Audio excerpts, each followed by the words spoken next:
El silencio del pasillo del hospital se rompió con el sonido de mis pasos apresurados. Lo que vi a través de esa rendija en la puerta de la habitación 407 cambiaría mi vida para siempre. Mi nuera, Verónica, inclinada sobre el suero de mi hijo Ricardo, con una jeringa en la mano y una expresión que helaba la sangre. Cuando nuestras miradas se encontraron, su rostro palideció como si hubiera visto un fantasma. «No es lo que parece», susurró con voz temblorosa, pero ya era demasiado tarde. Ya había marcado el número de emergencias. Mi nombre es Beatriz Muñoz, tengo 62 años y he vivido toda mi vida en Buenos Aires, Argentina. Durante 40 años trabajé como enfermera en el hospital italiano, sacrificando mi propia salud para cuidar de otros. Enviudé hace 10 años, cuando mi esposo Carlos falleció de un infarto fulminante, dejándome sola con la responsabilidad de mantener unida a nuestra familia. Ricardo es mi único hijo, el centro de mi universo, y verlo en esa cama de hospital conectado a monitores y sueros me había estado destrozando el alma durante las últimas 2 semanas. Todo comenzó durante las celebraciones de Año Nuevo. Ricardo había organizado una cena familiar en su casa del barrio de Palermo, una hermosa propiedad que había comprado con tanto esfuerzo después de años trabajando como arquitecto. Verónica, su esposa desde hacía 8 años, parecía la anfitriona perfecta, sonriente, atenta, sirviendo champán y preparando la mesa con una elegancia impecable. Recuerdo que esa noche me comentó lo feliz que estaba de que Ricardo finalmente hubiera firmado el testamento que ella le había estado sugiriendo. «Es por precaución, Beatriz», me dijo con una sonrisa que ahora, mirando hacia atrás, me resulta escalofriante. 3 días después, el 3 de enero, recibí la llamada que toda madre teme. Ricardo había sufrido un colapso repentino en su oficina. Los médicos hablaban de una insuficiencia hepática aguda, de toxinas en su sistema, de análisis que no tenían sentido para alguien tan joven y saludable. Mi hijo, que corría maratones y cuidaba su alimentación con disciplina obsesiva, estaba luchando por su vida y nadie podía explicar por qué. Durante 2 semanas, Verónica representó el papel de esposa devota a la perfección. Llegaba temprano al hospital, se quedaba hasta tarde, lloraba en los momentos apropiados, pero yo, con mi experiencia de 4 décadas en enfermería, notaba cosas. La forma en que evitaba mi mirada cuando los médicos preguntaban sobre los hábitos de Ricardo, cómo siempre insistía en estar sola con él durante ciertos horarios, las pequeñas mentiras sobre medicamentos que supuestamente él tomaba.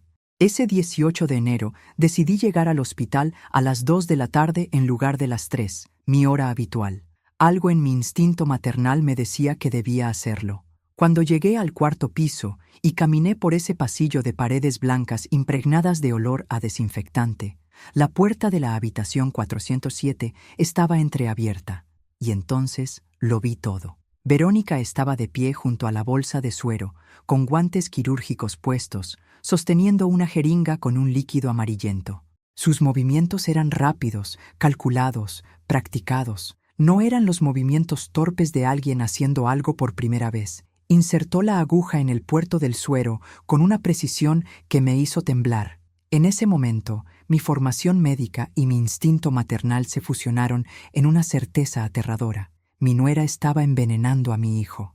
Debía hacer algún ruido, porque su cabeza giró bruscamente hacia la puerta. Nuestras miradas se encontraron a través de esa pequeña abertura.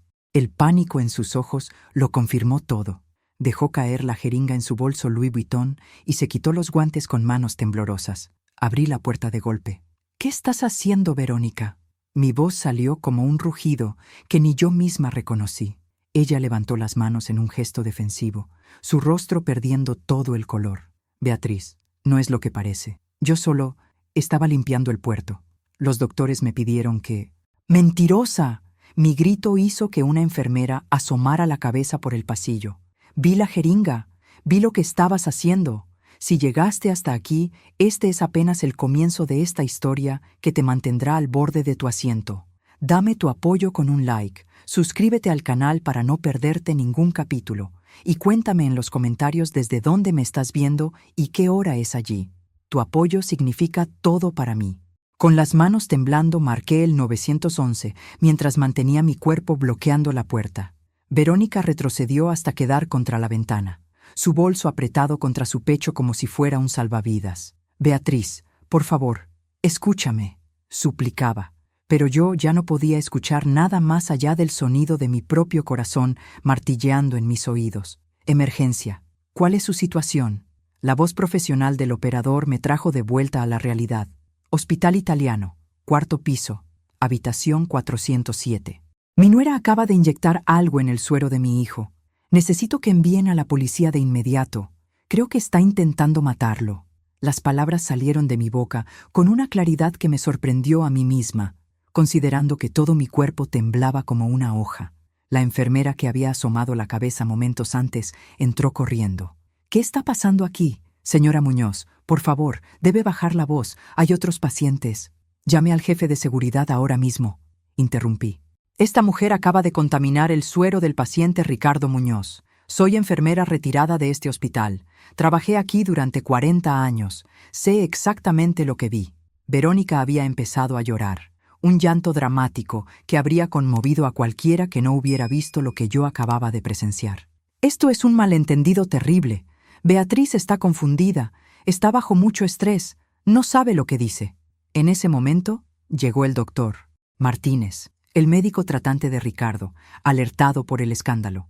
Sus ojos se movieron rápidamente entre nosotras tres, evaluando la situación.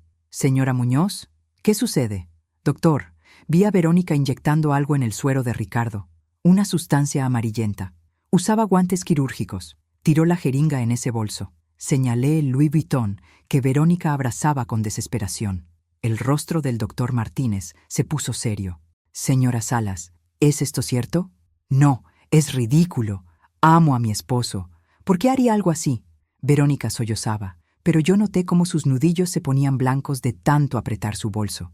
El personal de seguridad del hospital llegó en ese momento. 2 hombres corpulentos con uniformes azules. Detrás de ellos, para mi alivio, venían 2 oficiales de policía. Habían respondido rápidamente, probablemente porque la llamada mencionaba un posible intento de homicidio en un hospital. «¿Quién realizó la llamada al 911?» preguntó el oficial más alto, un hombre de unos 45 años con expresión grave. «Yo, agente. Mi nombre es Beatriz Muñoz. Soy la madre del paciente y enfermera retirada de este hospital». Mantuve mi voz firme, profesional.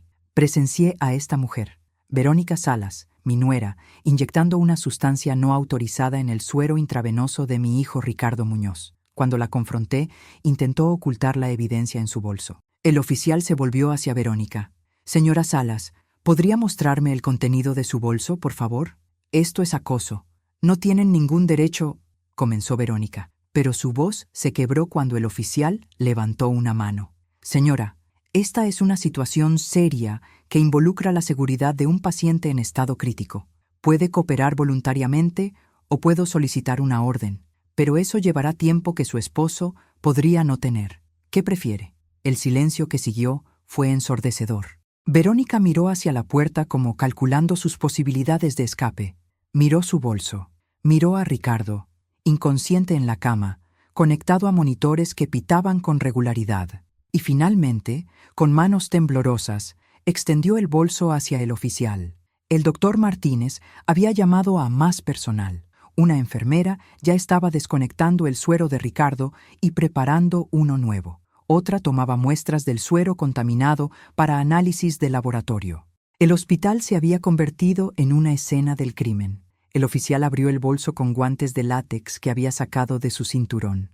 Lo primero que sacó fue un par de guantes quirúrgicos usados. Luego, envuelta en un pañuelo de seda, encontró la jeringa, pero no estaba vacía. Quedaban restos del líquido amarillento. Y finalmente, en el fondo del bolso, encontró algo que hizo que el corazón se me detuviera.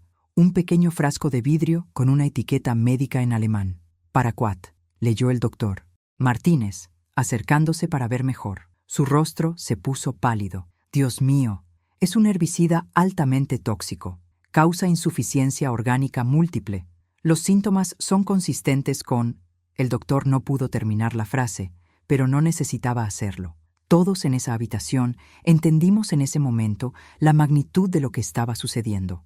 Los síntomas inexplicables de Ricardo, su misterioso deterioro, todo cobraba sentido de repente.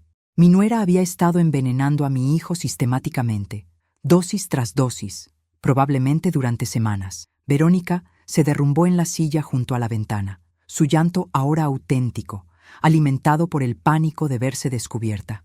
El oficial más joven le estaba leyendo sus derechos mientras su compañero empaquetaba cuidadosamente las evidencias en bolsas transparentes marcadas con números de caso. El mundo parecía moverse en cámara lenta, pero mi mente funcionaba a velocidad vertiginosa, conectando puntos que antes había ignorado.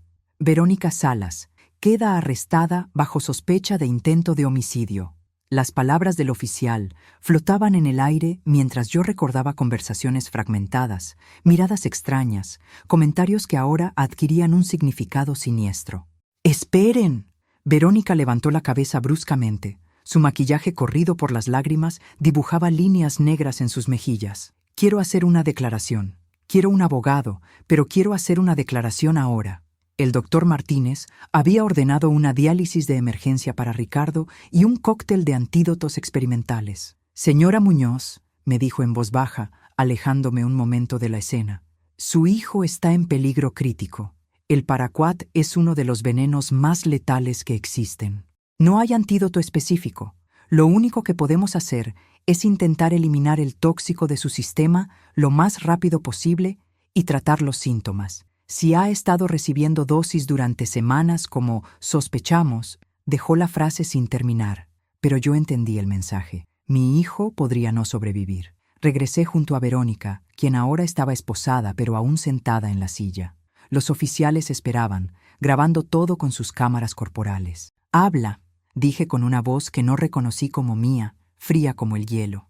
«Dime por qué intentaste matar a mi hijo». Verónica sorbió por la nariz. Su voz salió quebrada. No quería matarlo. Al principio solo quería que estuviera débil, dependiente de mí. Pero luego todo se complicó. ¿Débil? Mi voz subió una octava. ¿Envenenaste a mi hijo para hacerlo débil? Ricardo estaba considerando el divorcio. Escupió las palabras con amargura. Descubrió que yo había hecho ciertas cosas con el dinero. Con nuestro dinero. Él no lo entendía. Yo solo quería que fuéramos ricos, que tuviéramos la vida que merecíamos. El oficial principal la interrumpió. Señora Salas, le recomiendo encarecidamente que espere a su abogado antes de continuar. Pero Verónica parecía incapaz de detenerse. Las palabras brotaban de ella como agua de una represa rota. Vendí la propiedad de su abuela en Mar del Plata. Falsifiqué su firma en los documentos. Eran 3 millones de pesos, Beatriz. 3 millones que Ricardo heredó, pero nunca prestó atención. Él estaba siempre trabajando, confiando en mí para manejar nuestras finanzas. Cuando finalmente revisó las cuentas el mes pasado, se dio cuenta. Dijo que iba a denunciarme, que me iba a dejar sin nada. Mi mente procesaba esta información con horror. La propiedad de la abuela Estela, la casa frente al mar donde Ricardo había pasado todos los veranos de su infancia. Una propiedad que valía una fortuna. ¿Qué hiciste con ese dinero, Verónica? Ella rió, una risa amarga sin alegría. Inversiones, malas inversiones. Un hombre me prometió duplicar el dinero en 6 meses. Era un estafador. Perdí todo, absolutamente todo. ¿Y tu solución fue envenenar a tu esposo? El doctor Martínez había regresado y ahora miraba a Verónica con una mezcla de asco profesional y fascinación mórbida. Investigué en Internet, continuó Verónica, su voz ahora mecánica, casi distante. El paraquat es casi imposible de detectar en los análisis de sangre estándar, a menos que sepas específicamente qué buscar. Causa síntomas que parecen una enfermedad hepática natural. Si Ricardo moría, yo heredaría todo. Su seguro de vida de 5 millones de pesos, su plan de pensiones, las propiedades que aún teníamos. Podría pagar mis deudas y nadie sabría nunca lo que había hecho con el dinero de Mar del Plata. Me sentí mareada.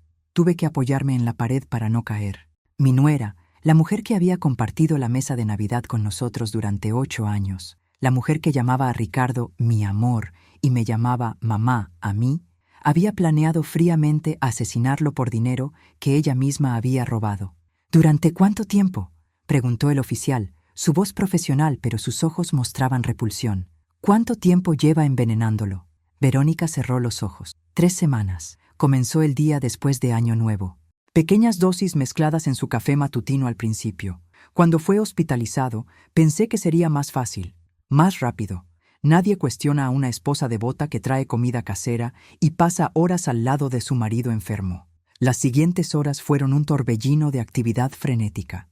Verónica fue escoltada fuera del hospital esposada, su cabeza agacha, mientras los flashes de las cámaras de los periodistas que ya habían llegado iluminaban su rostro.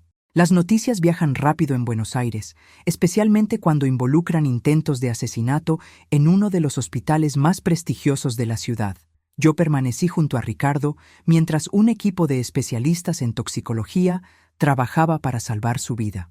El doctor Martínez había llamado al mejor nefrólogo de Argentina, un hombre llamado doctor Valdés, que había estudiado casos de envenenamiento por paraquat en Brasil. «Señora Muñoz», me dijo con honestidad brutal, «las estadísticas no son alentadoras. La tasa de mortalidad del envenenamiento por paraquat supera el 80%. Y si su hijo ha estado recibiendo dosis durante 3 semanas, pero hay un 20% de posibilidades». Interrumpí, mi voz firme a pesar del terror que me desgarraba por dentro. «Y mi hijo es fuerte, es un luchador». El doctor Valdés asintió. «Haremos todo lo humanamente posible. La diálisis continua, carbón activado, inmunosupresores. Es experimental, pero es su mejor oportunidad». Llamé a mi hermana Teresa en Córdoba, a los pocos amigos cercanos de Ricardo, a su socio en el estudio de arquitectura, Javier Cortés, quien quedó en shock cuando le conté lo que había sucedido. «Siempre pensé que Verónica era rara», me confió por teléfono, su voz temblando. «Demasiado interesada en el dinero, en las apariencias. Pero nunca imaginé... Dios, Beatriz, nunca imaginé algo así». A medianoche llegó la hermana de Verónica, Daniela Salas. Era una mujer de 42 años, profesora de literatura, completamente diferente a Verónica en todos los aspectos. Entró a la sala de espera con los ojos rojos de llorar. «Beatriz, yo no sabía nada. Tienes que creerme. Hace meses que casi no hablo con Verónica. Nos distanciamos después de que le presté dinero que nunca me devolvió». Me senté junto a ella, agotada emocionalmente pero necesitando respuestas. «¿Cuánto dinero?» «200,000 pesos», respondió Daniela, secándose las lágrimas con un pañuelo arrugado. Me dijo que era para invertir en un negocio. Yo acababa de cobrar la indemnización de mi trabajo anterior. Confié en ella. Es mi hermana menor. Su voz se quebró. Cuando le pedí que me devolviera el dinero, se puso furiosa. Dijo que yo era egoísta, que no entendía que las oportunidades requieren riesgos. Dejamos de hablarnos después de eso. ¿Sabías que había vendido la propiedad de la abuela de Ricardo? Daniela negó con la cabeza violentamente. No, Dios mío, no.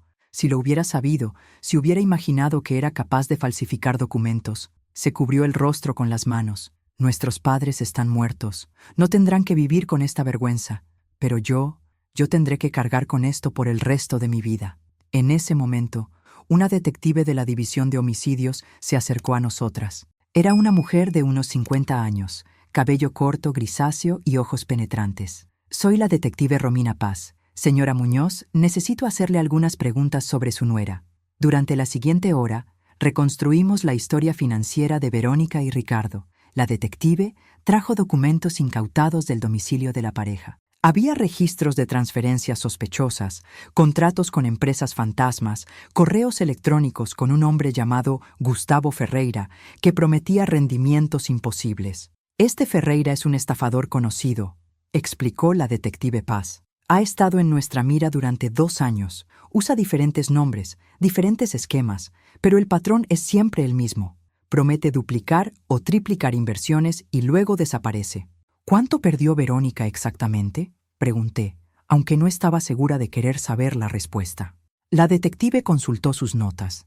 Además de los 3 millones de la propiedad de Mar del Plata y los 200,000 que le pidió prestados a su hermana, encontramos evidencia de que vació la cuenta de ahorros conjunta con su esposo, 1,500,000 pesos. También hay tarjetas de crédito a nombre de Ricardo con deudas por 800,000 pesos. En total, estamos hablando de aproximadamente 5,5 millones de pesos que dilapidó en menos de 6 meses. El número era astronómico. Verónica había destruido sistemáticamente la seguridad financiera de mi hijo mientras sonreía y fingía ser la esposa perfecta. Y cuando él descubrió la verdad, en lugar de enfrentar las consecuencias, decidió matarlo. «Hay más», continuó la detective Paz, su expresión volviéndose aún más seria. «Encontramos un testamento reciente en su casa. Fue firmado el 28 de diciembre, 4 días antes de que comenzara el envenenamiento, Ricardo dejaba todo a Verónica en caso de su muerte. También encontramos una póliza de seguro de vida nueva, también firmada en diciembre, por 5 millones de pesos. Ella lo planeó todo. Susurré, sintiendo náuseas. Lo convenció de firmar esos documentos antes de las fiestas. Durante los siguientes 5 días, viví en el hospital. Los médicos habían trasladado a Ricardo a la unidad de cuidados intensivos. Su cuerpo luchaba contra el veneno que corría por sus venas, un veneno que su propia esposa había introducido con premeditación y alevosía. Las máquinas a su alrededor pitaban constantemente, monitoreando cada latido de su corazón, cada respiración asistida por el ventilador. El doctor Valdés me explicaba los avances y retrocesos con honestidad clínica que yo apreciaba. Su función hepática está gravemente comprometida. Los pulmones también muestran signos de fibrosis. Es la naturaleza del paraquat. Ataca múltiples sistemas simultáneamente. Pero su hijo es joven y estaba en excelente condición física antes del envenenamiento. Eso trabaja a su favor. Teresa llegó de Córdoba en el primer vuelo disponible. Mi hermana mayor, siempre mi roca en momentos de crisis, me abrazó en el pasillo del hospital y lloré por primera vez desde que todo esto comenzó. «Llora, Beatriz», me susurró. «Llora todo lo que necesites, pero después vamos a luchar. Vamos a asegurarnos de que ese hijo tuyo sobreviva. Y vamos a asegurarnos de que esa mujer pague por cada segundo de sufrimiento que le causó». Las visitas estaban estrictamente limitadas en la UCI, pero como ex empleada del hospital, los médicos hacían excepciones para mí. Pasaba horas sentada junto a la cama de Ricardo, hablándole aunque no pudiera responder, contándole historias de su infancia, de su padre, recordándole todas las razones que tenía para luchar. «¿Recuerda cuando ganaste ese premio de arquitectura, hijo?», le susurraba, sosteniendo su mano inerte. «Tenías 25 años y diseñaste ese edificio sustentable en Recoleta. Tu padre estaba tan orgulloso. Yo estaba tan orgullosa. Tienes tanto por delante aún. No puedes rendirte ahora». La detective Paz me mantenía informada sobre los avances del caso. Verónica había sido formalmente acusada de intento de homicidio agravado por el vínculo matrimonial, falsificación de documentos públicos y fraude. El juez había negado la fianza debido a la gravedad de los cargos y al riesgo de fuga. Estaba detenida en la cárcel de mujeres de Ezeiza. «Quiere negociar», me informó la detective durante una de sus visitas. «Su abogado está presionando para un acuerdo. Ofrecen declararse culpable de intento de homicidio en 3er grado a cambio de una sentencia reducida». «¿Y el fiscal qué dice?», pregunté, sintiendo la rabia hervir en mi interior. «El fiscal González quiere ir a juicio. Dice que tiene un caso sólido y que Verónica merece la sentencia máxima. Pero legalmente, si su hijo no sobrevive». La detective dejó la frase sin terminar, pero yo entendí. Si Ricardo moría, los cargos cambiarían de intento de homicidio a homicidio consumado. Y la evidencia era irrefutable. En la noche del 6º día, algo cambió. Los monitores comenzaron a mostrar mejoras sutiles pero significativas. El doctor Valdés entró corriendo a la UCI a las 3 de la madrugada, despertándome de una duermevela incómoda en la silla junto a la cama de Ricardo. «Señora Muñoz, sus niveles de toxicidad están bajando. Su hígado está respondiendo al tratamiento. Es demasiado pronto para celebrar, pero esto es la primera señal realmente positiva que hemos visto». Me puse de pie de un salto, las lágrimas corriendo por mi rostro. «¿Significa que va a vivir? Significa que tiene una oportunidad de lucha», corrigió el doctor, pero sonreía. «Una buena oportunidad». Al 8º día, Ricardo abrió los ojos por primera vez. Estaba confundido, desorientado, y no podía hablar debido al tubo en su garganta, pero me reconoció. Vi el reconocimiento en sus ojos cuando apretó débilmente mi mano. «Estás a salvo, hijo», le dije, inclinándome para que pudiera verme claramente. «Estás en el hospital, pero vas a estar bien. Todo va a estar bien». Sus ojos se movieron por la habitación, buscando, y de repente vi el pánico en ellos. Estaba buscando a Verónica. Me di cuenta en ese momento de que no sabía nada de lo que había pasado. No sabía que su esposa había intentado matarlo. No sabía que ella era la razón por la que estaba en esa cama. El doctor Martínez, quien también había entrado a la habitación al escuchar la conmoción, me miró con preocupación. «Señora Muñoz, creo que debemos esperar hasta que el paciente esté más estable antes de informarle sobre...». las circunstancias de su hospitalización. La revelación podría causar estrés significativo que su cuerpo no puede manejar en este momento. Asentí, entendiendo la sabiduría de sus palabras, pero mirando esos ojos confundidos y asustados de mi hijo, supe que el peor momento aún estaba por venir. Saber que estás enfermo es una cosa. Descubrir que la persona que amas intentó asesinarte es algo completamente diferente. Pasaron 3 días más antes de que los doctores consideraran que Ricardo estaba lo suficientemente estable para escuchar la verdad. Lo habían extubado finalmente, y aunque su voz era apenas un susurro rasposo, podía hablar. Su primera pregunta, como yo había anticipado, fue por Verónica. «¿Dónde está Vero?», preguntó, mirando hacia la puerta como si esperara que ella apareciera en cualquier momento. «¿Por qué no ha venido a verme?». Me senté en la silla junto a su cama, tomando su mano entre las mías. Teresa estaba del otro lado, y el doctor Martínez se mantenía cerca, monitoreando los signos vitales de Ricardo en caso de que necesitara intervención. La detective Paz también estaba presente, de pie discretamente en una esquina de la habitación. «Ricardo, hijo», comencé, eligiendo mis palabras cuidadosamente. «Hay cosas que necesito contarte, cosas difíciles. Necesito que respires profundo y que trates de mantener la calma. ¿De acuerdo?». Vi la confusión en sus ojos transformarse en preocupación. «Mamá, me estás asustando». «¿Qué pasó? ¿Le pasó algo a Verónica?». «A Verónica no le pasó nada», dije suavemente. «Pero tú no estás aquí por una enfermedad natural, Ricardo. Fuiste envenenado. Durante 3 semanas, alguien puso paraquat, un herbicida altamente tóxico, en tu comida y en tus sueros del hospital». Su rostro palideció incluso más que antes, algo que no creí posible. «¿Envenenado? ¿Quién haría algo así?». El silencio que siguió fue uno de los momentos más dolorosos de mi vida. Ver la comprensión lenta y dolorosa cruzar el rostro de mi hijo fue como ver su corazón romperse en tiempo real. «No», susurró finalmente, negando con la cabeza. «No, mamá, no puede ser. Verónica no. Ella me ama. Vamos a tener un bebé. Estamos planeando renovar la casa. Ella no...». «Ricardo», lo interrumpí gentilmente. «Verónica está en prisión. Yo la vi inyectando veneno en tu suero. Llamé a la policía. Encontraron la jeringa, el veneno, todo en su bolso».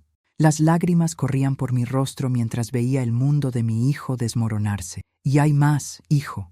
Cosas sobre dinero, sobre la propiedad de la abuela Estela». Durante la siguiente hora, con la ayuda de la detective Paz, le revelamos toda la verdad. La venta fraudulenta de la propiedad de Mar del Plata, los 3 millones de pesos perdidos en inversiones falsas, el dinero robado de las cuentas conjuntas, las tarjetas de crédito vaciadas, el testamento y el seguro de vida firmados días antes de que comenzara el envenenamiento. Cada revelación era como un golpe físico, y los monitores cardíacos mostraban cómo su corazón se aceleraba peligrosamente con cada nueva verdad. «Hijo, necesitas calmarte», intervino el doctor Martínez, ajustando la medicación para regular su presión arterial.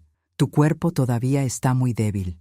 Pero Ricardo parecía no escucharlo. Sus ojos estaban fijos en un punto en la pared, las lágrimas corriendo silenciosamente por sus mejillas. «8 años», murmuró finalmente. «Estuve casado con ella durante 8 años. Confiaba en ella más que en nadie en el mundo. Le di control total sobre nuestras finanzas porque estaba ocupado con el estudio, porque creí que éramos un equipo. Y todo este tiempo, ella te manipuló, Ricardo», dijo Teresa suavemente. «Personas como Verónica son expertas en manipulación. No es tu culpa no haberlo visto». «¿Hay un bebé?», preguntó de repente, su voz llena de una esperanza desesperada. ¿Eso al menos era verdad? La detective Paz negó con la cabeza. «No hay ningún embarazo, señor Muñoz. Eso también era una mentira, probablemente diseñada para mantenerlo emocionalmente comprometido mientras continuaba con su plan». Ricardo cerró los ojos y un sollozo desgarrador escapó de su garganta. Todo era mentira, todo. Me incliné y lo abracé tan fuerte como me atrevía sin lastimar su cuerpo frágil. «No todo, hijo. Mi amor por ti es real. El amor de tu tía Teresa es real. El amor de tus amigos es real. Verónica era la mentira, pero no todo tu mundo lo era». Durante los días siguientes, mientras el cuerpo de Ricardo continuaba sanando, su espíritu parecía marchitarse. Los médicos me advirtieron sobre la depresión. sobre el trauma psicológico de saber que alguien que amas intentó matarte. Trajeron a un psicólogo especializado en víctimas de trauma, una mujer llamada doctora Silvia Romero, quien comenzó sesiones diarias con Ricardo. Es normal que se sienta así, me explicó después de su tercera sesión. No solo está procesando el intento de asesinato, sino también la traición en su forma más profunda. Su esposa no solo intentó matarlo, destruyó sistemáticamente su seguridad financiera, mintió sobre un embarazo, falsificó documentos. Es un trauma en múltiples capas. Javier, el socio de Ricardo, vino a visitarlo y trajo noticias sobre el estudio de arquitectura. Hermano, el estudio está bien. He estado manejando todo, y cuando estés listo para volver, estaré aquí. Pero primero necesitas enfocarte en recuperarte, en procesar todo esto. ¿Cómo pude ser tan estúpido, Javier?, preguntó Ricardo, su voz cargada de autodesprecio. ¿Cómo no vi ninguna señal? Porque eras un buen esposo, respondió Javier firmemente. Porque confiabas. No hay nada estúpido en confiar en la persona con la que te casaste. El problema no eras tú, hermano. El problema era ella. Mientras Ricardo luchaba con su recuperación física y emocional, yo me preparaba para la batalla legal que se avecinaba. El fiscal González, un hombre de 63 años con una reputación formidable en casos de homicidio, me citó a su oficina para discutir el caso contra Verónica. Señora Muñoz, comenzó, sentado detrás de un escritorio repleto de expedientes. Tenemos un caso sólido, muy sólido. Testimonio ocular directo de usted, evidencia física incuestionable, confesión parcial de la acusada. Pero necesito que entienda que esto va a ser difícil, especialmente para su hijo. Mi hijo merece justicia, respondí firmemente. ¿Qué está ofreciendo la defensa ahora? González suspiró, pasando una mano por su cabello canoso. El abogado de Verónica, un tal doctor Morales, está argumentando disminución de la capacidad mental. Dice que su clienta sufrió una crisis nerviosa después de perder todo el dinero, que no estaba en su sano juicio cuando comenzó el envenenamiento. Quieren que un psiquiatra la examine para potencialmente argumentar locura temporal. Eso es ridículo, exploté, poniéndome de pie. Ella planeó todo meticulosamente. Hizo que Ricardo firmara el testamento y el seguro antes de comenzar el envenenamiento. Investigó el veneno perfecto. Falsificó documentos meses antes. Eso no es locura, es premeditación. Lo sé, acordó González, indicándome que me sentara nuevamente. Y eso es exactamente lo que vamos a demostrar. Pero necesito prepararlo a usted y a su hijo para lo que viene. La defensa va a tratar de pintarla como una víctima. Van a hablar de cómo el estafador Gustavo Ferreira la manipuló. Van a mencionar presión financiera, ansiedad, depresión. Van a intentar humanizarla. Ella intentó matar a mi hijo, dije con voz temblorosa de ira contenida. No hay humanización posible para eso. En marzo, 4 semanas después del arresto de Verónica, Ricardo fue finalmente dado de alta del hospital. Todavía estaba débil. Había perdido 20 kilos y necesitaría meses de rehabilitación y seguimiento médico continuo, pero estaba vivo. Contra todas las probabilidades, mi hijo había sobrevivido. Lo llevé a mi casa en lugar de a la suya. La idea de que regresara a la casa que había compartido con Verónica era psicológicamente imposible. Su casa ahora era una escena del crimen, sellada de todos modos, mientras los investigadores continuaban buscando evidencia adicional. Teresa se había quedado con nosotros, tomándose licencia de su trabajo para ayudar con el cuidado de Ricardo. Entre las dos establecimos una rutina: fisioterapia, sesiones con la doctora Romero, visitas de Javier y otros amigos, comidas nutritivas para ayudar a su cuerpo a recuperarse. Lentamente, muy lentamente, comenzamos a ver destellos del Ricardo de antes. Una sonrisa ocasional, un comentario sarcástico. Pequeños signos de que su espíritu no había sido completamente destruido. En abril, la detective Paz nos trajo noticias sobre Gustavo Ferreira, el estafador que había tomado el dinero de Verónica. Lo encontramos en Paraguay. Está luchando contra la extradición, pero eventualmente lo traeremos de vuelta. Tiene al menos 12 víctimas más que hemos identificado. Su esquema era sofisticado. Prometía inversiones en criptomonedas y acciones internacionales, mostraba rendimientos falsos durante los primeros meses para generar confianza, y luego desaparecía con todo el dinero. ¿Hay alguna posibilidad de recuperar el dinero de Ricardo?, pregunté, aunque ya conocía la respuesta. La detective negó con la cabeza. Lo dudo. Ferreira movió los fondos a través de múltiples cuentas offshore. Probablemente ya gastó la mayor parte, pero al menos enfrentará cargos. Lo que más dolía era saber que incluso si Ferreira era condenado, el daño financiero era permanente. Ricardo había perdido la propiedad que su abuela Estela le había dejado como legado, el lugar de sus recuerdos más felices de infancia. Había perdido sus ahorros de una vida. Y ahora enfrentaba deudas masivas de las tarjetas de crédito que Verónica había vaciado a su nombre. «Vamos a reconstruir», le prometí a Ricardo una noche mientras cenábamos. «El estudio va bien, tienes talento, eres joven, recuperaremos todo lo que ella te quitó». «No puedo recuperar 8 años de mi vida», respondió amargamente. «No puedo recuperar la confianza que tenía en las personas. No puedo recuperar la versión de mí mismo que creía en el amor y en la familia». Sus palabras me partieron el corazón, pero entendía su dolor. Verónica no solo había intentado robarle la vida, había robado su capacidad de confiar, de amar, de creer en la bondad humana. El juicio comenzó en junio, 5 meses después del arresto de Verónica. El tribunal estaba ubicado en el imponente edificio de Comodoro Pi, y los medios de comunicación habían convertido el caso en un espectáculo nacional. «La esposa envenenadora de Palermo», titulaban los periódicos. Las cámaras nos acosaban cada vez que entrábamos o salíamos del tribunal. Ricardo había decidido testificar, a pesar de las reservas de la doctora Romero sobre el impacto emocional que esto podría tener. «Necesito hacerlo», me dijo la noche anterior al inicio del juicio. «Necesito mirarla a los ojos y decirle que sobreviví, que no ganó». El primer día del juicio, el tribunal estaba abarrotado. Periodistas, curiosos, familiares de ambas partes. Vi a Daniela, la hermana de Verónica, sentada sola en la parte posterior de la sala, con aspecto miserable. Verónica fue traída esposada, vestida con un traje azul marino conservador, que su abogado sin duda había elegido para hacerla ver respetable. Su cabello estaba peinado simplemente, sin maquillaje, proyectando una imagen de vulnerabilidad. Cuando sus ojos se encontraron con los de Ricardo, vi algo cruzar su rostro. ¿Culpa? ¿Arrepentimiento? ¿O simplemente el reconocimiento de que su plan había fallado? Ricardo mantuvo su mirada firme, sin parpadear, sin retroceder. En ese momento, me sentí increíblemente orgullosa de mi hijo. El fiscal González presentó su caso metódicamente. Comenzó conmigo, pidiéndome que describiera exactamente lo que vi ese día en el hospital. Revivir ese momento fue doloroso, pero hablé con claridad, describiendo cada detalle. Los guantes quirúrgicos, la jeringa, el líquido amarillento, el pánico en los ojos de Verónica cuando me vio. ¿Y cuando la confrontó?, preguntó González. ¿Qué dijo exactamente la acusada? Dijo, «No es lo que parece», respondí, pero ya era demasiado tarde. Ya había llamado a la policía.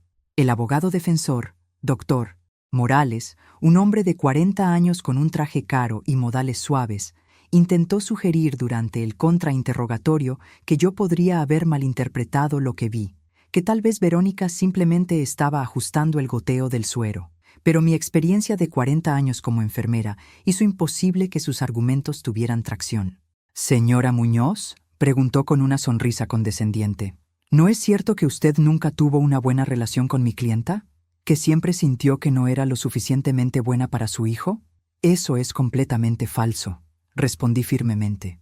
«Recibí a Verónica en nuestra familia con los brazos abiertos. La traté como a una hija. Lo que vi ese día en el hospital no tuvo nada que ver con opiniones personales. Vi a una mujer intentando asesinar a mi hijo y actué para salvarlo». El testimonio del doctor Martínez fue devastador para la defensa. Explicó en detalle médico y técnico los efectos del paraquat, cómo los síntomas de Ricardo coincidían perfectamente con envenenamiento por este compuesto, y cómo la intervención temprana había sido la única razón por la que sobrevivió. Si la señora Muñoz no hubiera descubierto a la acusada cuando lo hizo, testificó solemnemente, Ricardo Muñoz estaría muerto en una semana, quizás menos. La detective Paz presentó toda la evidencia recopilada.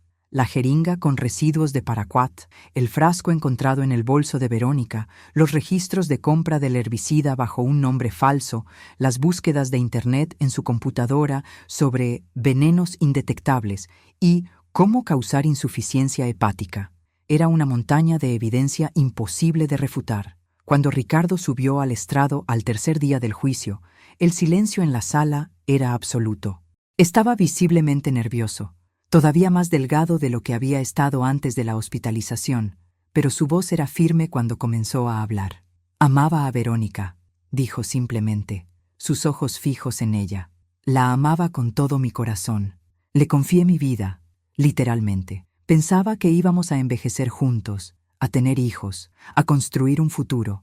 Cuando firmé ese testamento y ese seguro en diciembre, lo hice porque quería asegurarme de que ella estuviera protegida si algo me pasaba. Nunca imaginé... Su voz se quebró y tuvo que tomar un momento para recomponerse. Nunca imaginé que ella sería la que me haría daño. Describió los meses previos al envenenamiento, cómo había descubierto las discrepancias en sus cuentas bancarias, cómo confrontó a Verónica sobre la venta de la propiedad de Mar del Plata. Me mintió directo a la cara, testificó. Dijo que había habido un error bancario, que lo solucionaría. Cuando finalmente admitió la verdad sobre el dinero perdido en las inversiones, le dije que necesitábamos separarnos, no por el dinero, sino por la traición, por las mentiras. Y entonces, 4 días después, empecé a sentirme enfermo. El contrainterrogatorio de Morales intentó pintar a Ricardo como un esposo controlador que no entendía las presiones financieras que Verónica enfrentaba. Pero Ricardo se mantuvo calmado y respondió cada pregunta con honestidad directa. Los testimonios continuaron durante 2 semanas más. Expertos forenses, psicólogos, vecinos que declararon sobre el comportamiento de Verónica en los meses previos al envenenamiento. Javier testificó sobre las conversaciones que Ricardo había tenido con él sobre sus problemas matrimoniales. Daniela, con lágrimas corriendo por su rostro, testificó sobre el dinero que Verónica le había robado y sobre el cambio que había visto en su hermana en los últimos años. Se volvió obsesionada con el dinero, declaró Daniela, con las apariencias, con tener más que los demás. Ya no era la hermana que yo conocía, era como si una persona diferente hubiera tomado su lugar. La defensa finalmente presentó a Verónica al estrado. Fue un error estratégico masivo. Bajo juramento, Verónica intentó presentarse como una víctima de circunstancias, una mujer desesperada que cometió un error terrible bajo presión extrema. Pero el fiscal González la destruyó durante el contrainterrogatorio. «Señora Salas», preguntó con voz acerada, cuando investigó sobre el paraquat en Internet, ¿lo hizo en un momento de desesperación irracional o lo hizo calculadamente, buscando específicamente un veneno que fuera difícil de detectar? Verónica titubeó. Yo no estaba pensando claramente. ¿No estaba pensando claramente cuando compró el veneno usando un nombre falso? ¿Cuando lo escondió en su casa? ¿Cuando esperó el momento perfecto para comenzar a administrarlo? González se acercó al estrado, su presencia imponente. ¿No estaba pensando claramente cuando convenció a su esposo de firmar un testamento y un seguro de vida justo antes de comenzar a envenenarlo? ¿Eso es lo que nos está diciendo? Yo lo amaba, insistió Verónica, pero su voz carecía de convicción. No quería que muriera. Entonces, ¿por qué continuó inyectándole veneno incluso cuando estaba hospitalizado? ¿Por qué no se detuvo cuando vio cuánto sufría? Verónica no tuvo respuesta, solo lágrimas que el jurado miraba con escepticismo. Había perdido su simpatía con cada palabra contradictoria, con cada intento de minimizar sus acciones deliberadas. Los alegatos finales fueron poderosos en ambos lados. Morales hizo un último intento de humanizar a Verónica, hablando de presiones sociales, de expectativas, de cómo el estafador Ferreira la había manipulado y llevado al borde de la desesperación. Mi clienta cometió actos terribles, admitió, pero lo hizo en un estado de confusión mental y desesperación financiera. Ella no es un monstruo, es una mujer que cometió errores devastadores bajo circunstancias extraordinarias. Pero González lo desmontó sistemáticamente. Este no es el caso de una mujer desesperada cometiendo un acto impulsivo, declaró, su voz resonando en la sala. Esta es la historia de una mujer que robó sistemáticamente a su esposo, falsificó documentos, perdió millones en inversiones fraudulentas y cuando fue descubierta decidió que era más fácil asesinar a su esposo que enfrentar las consecuencias de sus acciones. Ella no lo hizo en un momento de locura, lo planificó durante semanas, investigó, se preparó, manipuló a la víctima para que firmara documentos que la beneficiarían y luego, fríamente, metódicamente, comenzó a envenenar a un hombre que la amaba y confiaba en ella. González se volvió hacia el jurado. Ricardo Muñoz sobrevivió solo por la intervención de su madre. Si Beatriz Muñoz no hubiera llegado temprano ese día, si no hubiera mirado por esa puerta en el momento preciso, estaríamos juzgando un homicidio consumado en lugar de un intento. Y Verónica Salas estaría gastando el dinero del seguro de vida de su esposo muerto en este momento. No dejen que las lágrimas y las excusas los confundan. Ella es exactamente lo que la evidencia muestra, una asesina frustrada. El jurado se retiró a deliberar un viernes por la tarde. Durante todo el fin de semana viví en un estado de ansiedad constante. Ricardo estaba aún peor, apenas durmiendo, apenas comiendo. Teresa y yo nos turnábamos para mantenerlo distraído, pero era inútil. Todo dependía ahora de 12 personas que no conocíamos. El lunes por la mañana recibimos la llamada. El jurado había llegado a un veredicto. La sala del tribunal estaba aún más abarrotada que el primer día. Ricardo, Teresa y yo nos sentamos en la primera fila, tomados de las manos. Verónica fue traída nuevamente, su rostro pálido, sus manos temblando visiblemente. El juez, un hombre mayor llamado Dr. Héctor Suárez con 30 años en el banquillo, pidió silencio. ¿Ha llegado el jurado a un veredicto? La presidenta del jurado, una mujer de mediana edad con anteojos, se puso de pie. Sí, su señoría.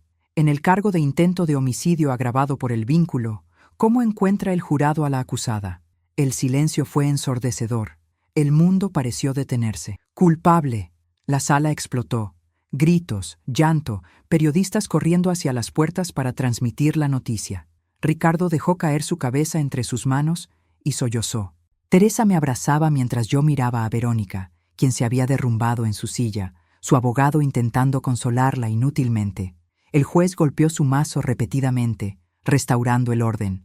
Los cargos continuaron. Falsificación de documentos públicos, culpable. Fraude, culpable. Culpable en todos los cargos. La sentencia fue programada para 2 semanas después. El día de la sentencia llegó con un cielo despejado de julio, un contraste irónico con la oscuridad del evento. El juez Suárez había revisado todos los informes presentenciales, las cartas de las víctimas, los análisis psicológicos. Ricardo había escrito una declaración de impacto que yo había ayudado a preparar, detallando no solo el daño físico, sino el trauma psicológico devastador que Verónica había causado. Verónica Salas, comenzó el juez, su voz grave llenando la sala, ha sido declarada culpable de uno de los crímenes más premeditados y crueles que he visto en mi carrera. Usted no solo intentó asesinar a su esposo, sino que lo hizo de la manera más insidiosa posible, traicionando su confianza, envenenándolo lentamente mientras fingía amor y preocupación. Robó su patrimonio, falsificó documentos y cuando fue descubierta, su solución fue el asesinato. Verónica mantenía la cabeza gacha, su abogado a su lado con expresión derrotada. El tribunal considera como agravantes la premeditación extrema, el abuso de confianza marital, la crueldad en el método elegido, la persistencia en el envenenamiento incluso cuando la víctima estaba hospitalizada y el fraude financiero previo que motivó el crimen. No encuentro atenuantes significativos. Su supuesta crisis nerviosa no explica ni excusa semanas de planificación calculada. El juez hizo una pausa, consultando sus papeles. Por el cargo de intento de homicidio agravado por el vínculo, la sentenció a 25 años de prisión. Por falsificación de documentos públicos, 5 años adicionales. Por fraude agravado, 3 años adicionales. Las sentencias se cumplirán consecutivamente. Total, 33 años de prisión efectiva sin posibilidad de libertad condicional antes de cumplir al menos 25 años. La sala estalló nuevamente. Verónica gritó, «¡No, por favor, no!», mientras los guardias se acercaban para escoltarla. Su hermana Daniela lloraba silenciosamente en la parte posterior de la sala.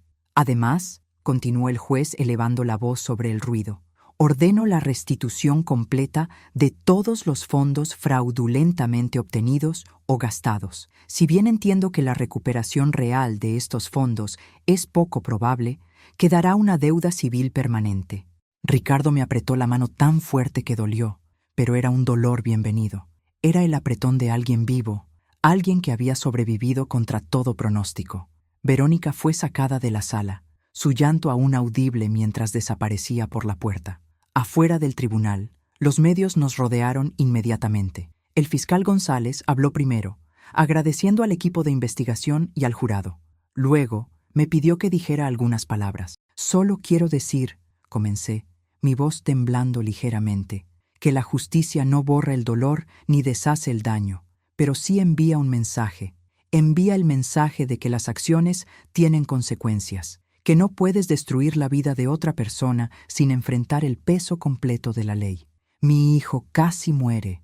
Perdió 8 años de su vida con una persona que lo traicionó de la manera más horrible imaginable, pero está vivo, y eso es lo que importa. Ricardo se paró a mi lado, rodeándome con su brazo. Gracias a mi madre, dijo simplemente. Le debo mi vida. Los meses que siguieron fueron de reconstrucción lenta, pero constante. Ricardo vendió la casa de Palermo. No podía soportar estar allí. Con las ganancias y préstamos del banco, logró saldar la mayoría de las deudas que Verónica había acumulado. Se mudó a un departamento más pequeño cerca de mi casa. Un nuevo comienzo en un espacio sin recuerdos tóxicos. El estudio de arquitectura comenzó a prosperar nuevamente. Ricardo se sumergió en el trabajo, canalizando su dolor en proyectos creativos. Diseñó un centro comunitario en La Boca que ganó reconocimiento nacional. Empezó a sonreír nuevamente, aunque las sombras de la traición nunca desaparecieron completamente de sus ojos. Daniela vino a visitarnos meses después, trayendo los 200,000 pesos que Verónica le había robado. Los recuperé de la venta de algunas posesiones de mi hermana, explicó. Sé que no es mucho comparado con lo que Ricardo perdió, pero quiero que lo tengan. Es lo correcto. Ricardo aceptó el dinero no porque lo necesitara desesperadamente, sino porque reconoció el gesto por lo que era. Un intento de Daniela de distanciarse de los crímenes de su hermana y hacer lo correcto. La doctora Romero continuó trabajando con Ricardo semanalmente. El trauma de esta naturaleza no desaparece, me explicó durante una consulta familiar. Pero con tiempo y trabajo, Ricardo puede aprender a vivir con él, a no dejar que defina quién es. En noviembre, casi un año después de que todo comenzara, Ricardo conoció a alguien, una colega arquitecta llamada Sofía, una mujer gentil con una sonrisa cálida y paciencia infinita. Al principio me preocupé. Era demasiado pronto, el trauma demasiado fresco. Pero vi cómo ella lo miraba, sin juicio, sin prisa, dándole espacio para sanar a su propio ritmo. Ella sabe todo sobre Verónica, me confió Ricardo durante una cena familiar. Se lo conté todo y no huyó. Dijo que todos tenemos pasados y que el mío no me define. Me define cómo elijo seguir adelante. El día de Navidad, casi exactamente un año después de aquella fatídica cena que había precedido al envenenamiento, reunimos a la familia nuevamente. Esta vez fue en mi casa, no en la de Ricardo. Teresa estaba allí, algunos primos, Javier y su esposa, y Sofía. Era un grupo más pequeño, más íntimo, pero la calidez era genuina. Mientras cortábamos el pan dulce tradicional, Ricardo propuso un brindis. Por sobrevivir, dijo, levantando su copa. Por la familia que elige quedarse cuando todo se derrumba. Por las segundas oportunidades, y especialmente por las madres que no dudan en llamar a la policía cuando ven algo que no está bien. Todos reímos, aunque había lágrimas en muchos ojos. Había recorrido un camino largo y doloroso, pero estábamos del otro lado. Dañados, sí. Cambiados, definitivamente, pero vivos y juntos. Verónica Salas cumple ahora su sentencia en la prisión de Ezeiza. Daniela la visita ocasionalmente, aunque cada vez con menos frecuencia. No le guarda rencor a Ricardo ni a mí. Entiende que su hermana es responsable de sus propias decisiones. Gustavo Ferreira, el estafador que inició la cadena de eventos con sus falsas promesas de inversión, finalmente fue extraditado de Paraguay y enfrenta sus propios cargos. La justicia, aunque lenta, eventualmente alcanza a quienes hacen daño. Ricardo aún tiene días difíciles, pesadillas sobre el envenenamiento, momentos de paranoia sobre confiar en las personas, pero con el apoyo de la terapia, de la familia y ahora de Sofía, está construyendo una nueva vida. Una vida que Verónica intentó robarle, pero que él se niega a ceder. Yo sigo viviendo en Buenos Aires, en la misma casa donde crié a Ricardo. Retomé algunos trabajos de consultoría en enfermería, manteniendo mi mente activa, pero mi mayor orgullo, mi mayor victoria, es haber salvado a mi hijo. Esos segundos en que decidí llegar temprano al hospital, en que miré por esa rendija en la puerta, en que confié en mis instintos y actué inmediatamente, esos segundos cambiaron todo. Esta historia comenzó con una traición, con veneno y mentiras, con la peor clase de maldad que puede existir entre personas que supuestamente se aman, pero termina con supervivencia, con justicia y con la prueba de que incluso en los momentos más oscuros, cuando todo parece perdido, el amor verdadero de una familia puede iluminar el camino de regreso a la vida. A todos ustedes que han seguido esta historia hasta el final, les agradezco por escuchar. Espero que nunca tengan que enfrentar una traición así, pero si lo hacen, recuerden, confíen en sus instintos, actúen con decisión y nunca, nunca subestimen el poder del amor maternal y la justicia. Mi hijo vive hoy porque me atreví a mirar por esa puerta, porque me atreví a creer lo que veían mis ojos y porque me atreví a actuar incluso cuando cada fibra de mi ser quería negar la horrible verdad. La vida continúa para nosotros, paso a paso, día a día, construyendo algo nuevo sobre los escombros de lo que fue destruido. Y eso, al final, es todo lo que podemos hacer: sobrevivir, sanar y encontrar la manera de volver a creer en la bondad del mañana.